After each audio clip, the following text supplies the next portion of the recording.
Now we couldn't do this light show without Coates Hire because they give us this great cherry picker.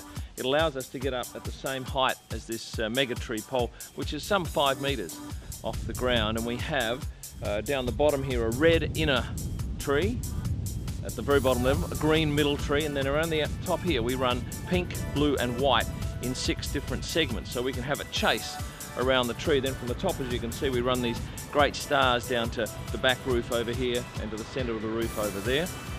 Some other interesting aspects: you've got the wreath that sits in the middle of the house and the beautiful custom colour ribbon that runs around it, and for the first time ever, a great smiley face which will be animated throughout the tracks that we run.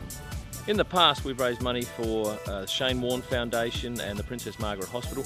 This year, we're supporting community sport, in particular the Lancelin Ledge Point Football Club, which is an amateur footy club in a country town that needs some help. And I have a bit to do with that club, so I thought, yeah, well, let's put my good work here to work in that little town of Lancelin. It's an interesting game because we get thousands come past each night when the lights are on. This year, we're going to be dark Friday and Saturday nights. And that will hopefully appease our neighbours who are home, because as you can imagine, there are a lot of people in the street.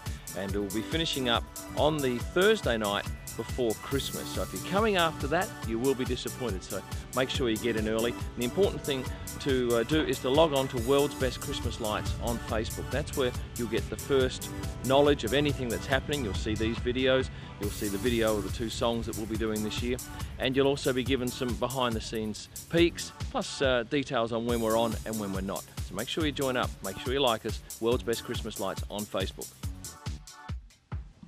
I didn't do Christmas lights last year here in Australia because I got a gig in Korea, in South Korea, in Seoul, doing an ad for Paris Baguette, and they modelled their Christmas lights show that they had me design based on my house here. But this is an amazing tree. It takes so long to put up.